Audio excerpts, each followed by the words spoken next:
సత్య అనే బాలుడు తన పాఠశాలలో ప్రసిద్ధి పొందాడు. కాని మంచి పేరు కోసం కాదు. అతను గర్వంతో నిండిపోయి, ఇతరులను గౌరవించకుండా, తరగతిలో ఎప్పుడూ తలకిందులాడే పని చేసేవాడు. తరగతిని అంతరాయం కలిగించేవాడు. ఇతరులను హేళన చేసేవాడు. నియమాలకు విలువ ఇవ్వడమే తక్కువ.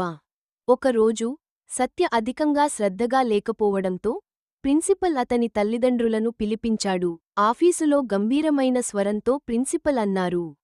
మీ కుమారుని ప్రవర్తన అసహ్యంగా మారింది. అతని గర్వం, గౌరవలేమి తట్టుకోలేని స్థితికి చేరుకుంది. ఇది కొనసాగితే, మేము అతనిని పాఠశాల నుండి తొలగించాల్సి వస్తుంది. తల్లిదండ్రులు నిరాశతో ఇంటికి తిరిగి వచ్చారు. వారు చాలా మార్గాలు ప్రయత్నించారు. శిక్షలు, బహుమతులు, కౌన్సిలింగ్, కానీ సత్య మరింత చెడిపోయాడు. చివరికి, వారు ఓ నిర్ణయం తీసుకున్నారు. ప్రసిద్ధ సన్యాసి స్వామీజీ వద్దకు వెళ్ళాలి అనుకున్నారు. స్వామీజీ వారి బాధను శ్రద్ధగా విన్నారు. కొన్ని నిమిషాలు మూగగా ముద్దబడిన తర్వాత, ఆయన మృదువుగా చెప్పారు. మీ కుమారుడిని నేరుగా విమర్శించలేం. అతనిపై ఒక దుష్టశక్తి ప్రభావం చూపుతోంది. అది అతని మనసును, హృదయాన్ని మబ్బుగా మార్చి, అతని చేష్టలను నియంత్రిస్తోంది.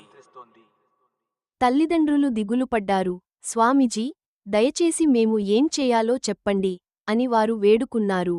మీరు సత్యుడిని వారణాసిలోని పవిత్రమైన కాల భైరవ దేవస్థానానికి తీసుకెళ్లాలి. భక్తిభావంతో ప్రార్థనలు చేసి, భైరవ స్వామి అనుగ్రహం పొందాలి. ఆ పరమశక్తి మాత్రమే సత్యుడిని రక్షించగలదు. అంతే. వారు వెంటనే ప్రయాణానికి సిద్ధమయ్యారు. వారు లోపలికి ప్రవేశించిన వెంటనే, ఒక వృద్ధ పూజారి, పదునైన చూపులతో, వారిని ఆహ్వానించారు. మంత్రాల పారాయణం ప్రారంభమైన వెంటనే, సత్యుని మదిలో కోపం, గర్వం, భయం కలగలిసిపోయి తిరుగుబాటు మొదలుపెట్టాయి. ఆ దుష్టశక్తి అతడిలో నుండి బయటపడకుండా పోరాడింది.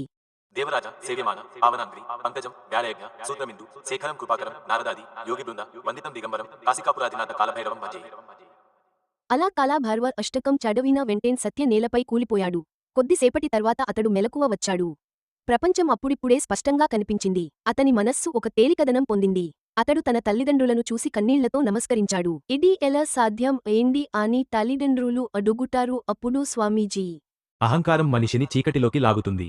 వినయం, భక్తి మాత్రమే అతడిని వెలుగులోకి తీసుకువచ్చగలవు. కాలభైరవుడు పరమశివుడి ఉగ్రస్వరూపం. ఆయన కాలం, ధర్మరక్షణ మరియు దుష్టశిక్షణను సూచిస్తాడు. ఆయనను వారణాసి యొక్క రక్షకదేవుడిగా భావిస్తారు. కాలభైరవుని ప్రార్థించడం వల్ల భయం తొలగుతుంది, చెడు శక్తులు తొలగిపోతాయి, మార్గంలో ఉన్న అడ్డంకులు తొలగుతాయి. ఆ రోజు నుండి సత్య స్వయంగా మారిపోవడం ప్రారంభించాడు. వినడం నేర్చుకున్నాడు, మర్యాదగా మాట్లాడడం ప్రారంభించాడు. సత్య క్రమంగా మంచి పిల్లవాడిగా మారాడు. సంవత్సరాలు గడిచాక, సత్య తన గ్రామంలో ఒక సంస్కార